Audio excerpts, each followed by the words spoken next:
Few days ago, sikhulumile ngamaphoyisa abesebenza kwi-crime intelligence who were ambushed, ahlaseliwe adutshulwa. Eli-1 lashona khona lapho. Then leli elinye kwathiwa liku-critical condition. Namuhla-ke usuku lapho beliyobekwa khona endaweni yalo yokugcina belingcwatshwa lelinye iphoyisa. I-report nje esiyitholile from kwi-journalist ye-ENCA ithi Nel was driving the vehicle that came under attack in Mount Edgecombe on the 30th of April. His last role in the SAPS was in the Crime Intelligence Division. Police are still working on tracking the killers. Captain Louis Nel, who was killed in a brutal ambush just over a week ago, is being laid to rest in Durban today.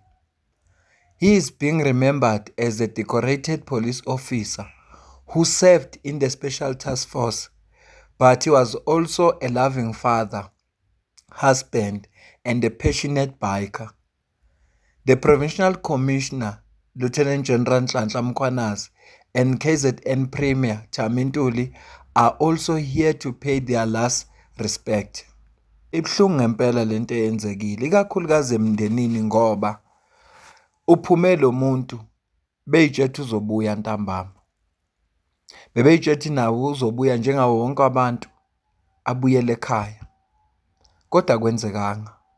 Izingane zakhe bezisafisa nazo ukuba nobaba. Akwenzekanga. Sekukhona umama manje sezoba umfelokazi ngenxa nje yobugebengu, ngenxa nje yezigebengu. Sekukhona umama namhlanje osewumfelokazi ukuthi ngoba phela abelungu ngibazi bazila kanjani.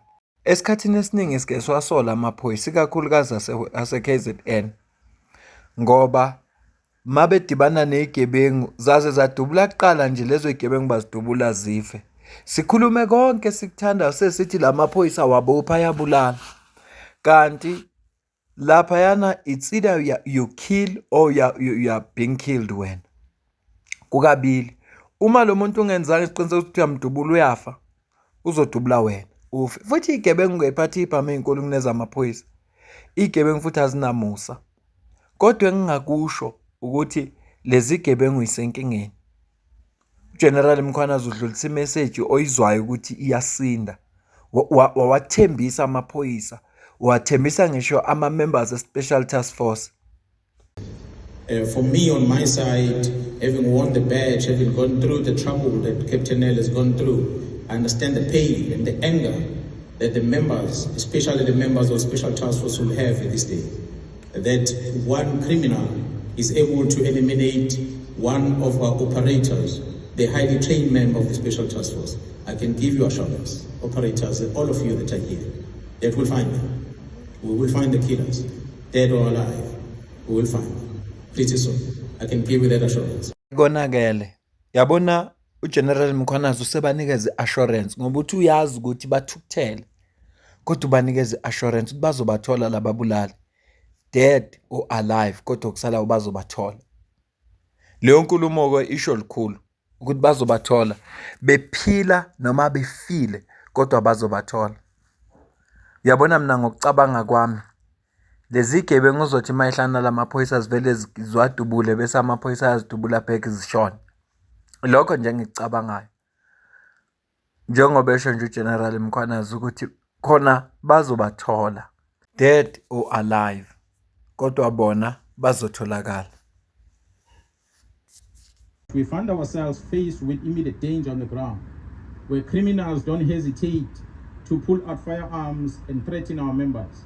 In this period, since we started the festive season, we've had a couple of shooting incidents where criminals have been engaging the police. And I want to highlight one specific district of Umkhanyawood. And this has been an incident that has been involving the members that are deployed from the National Office. The National Commission approved the budget. Jerome Sigidi allocated members to assist us in the province to help us with the vehicle crime, amongst others, in the northern side of our province, in the area of Amangus. The members that are deployed there, they've had 2 shooting incidents in this period that I'm talking about, where a total of 6 suspects were fatally wounded in the shootout with the police in 2 separate incidents. Fortunately, our members apply their training skills, they survive those attacks as the police officers were enforcing the law and they were able to protect themselves. So it's not only that, there's many other individual incidents that has happened across the province, which shows that while we are protecting the citizens, there are those that want to take the war towards the police. And we've been fortunate that our members have been able to protect themselves. So these hardcore criminals were wanted for murder, amongst others, and many other violent crimes that they were sought for. Nkulumo ngiyazi ukuthi indala kodwa iyakuveza ukuthi izigebengu lezi ziyingozi futhi amaphoyisa nsuku zonke mayenza umsebenzi wawo adibana nale nkinga ukuthi izigebengu ziyawadubula. Yingakho ke amaphoyisa eseqoka ukuthi uma kungase kwenzeke iphutha nje balahla phansi ngohlamvu. Ake bambuza uGeneral Mkhwanazi evakasha okhosini ukuthi kwenziwa yini ukuthi amaphoyisa lezi zigebengu angazidubuli iy'nyawo, kodwa njalo uma bedibana nazo benza isiqiniseko sokuthi lezi zigebengu ziyafa zonke, akukhona esisodwa kuthiwa siyasinda. Msakazi, mangabe kuziwa ngasekulweni negebengu, ngicabanga ukuthi laba abanama-license abakufundela ukuphatha ibhange nokusebenzisa isibhange ukuthi sisebenzisa uma kunjani. Uba ne-second lokucabanga lokudecide ufuna ukwenzeni. Uma ngabe isigebengu sesibhekene nawe si-decide ukuthi sidonse isibhamu sesibhekise kuwena, une-second lokudecide wena ukuthi wenze njani ukuphinisela.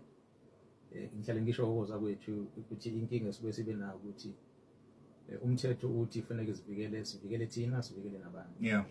Maswaqeqesha kamaphoyisa mhlawumbe ngelinye ilanga yokuhamba ubheke nje ama-target esiwadubulayo isikhathi esiningi alingene nekhanda nomzimba wakho kuphela, azikho inyawo.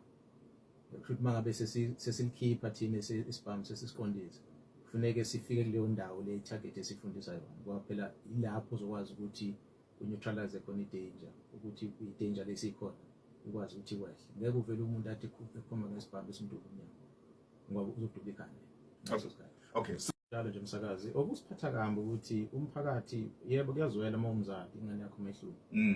Ngihlale ngisho nje ukuthi mawuthi uyabheka endaweni enjengaboNanda, izigebengu esinazo la kwelamthani, i-average age yabo sebela ko-22 years. Mawuthi uyabheka ingane lezo ukuthi sengazaziwe nje ngesigebengu, ukuthi umuntu usebulale kangaka warobha kangaka kodwa una-20 years. Kuyasihlukumeza-ke lo mntana lo usenabazali uqhama endlini ethile, kodwa abazali bathula basho lutho, akaboshwa, ibona abamkhiphelela imali ebameli, akayejele, ibona abafika kuqala bazomvakashela zonke insuku. Uma ukuthi uqhamuka nje umthetho ukuthi izivakasha zivumeleke siyamthatha mhlawumbe simuse endaweni enjengo-Kokstad, ibona abagijimela enkantolo bolona enkantolo ukuthi hayi sifuna umntwana ethu abeseduze. So ileyo nto sibe khona nenkinga nomphakathi ukuthi abakufuna ubugebengu, kodwa manje ingane yakho noma ilunga lomndeni makuyilona elenza ubugebengu, awukhuluma, awusho lutho, uyathula. Ngiyibambe le video kodwa nje lilonke lezi gebengu ezibulale lo captain bazozithola, ziphila noma zifile kodwa bazozithola.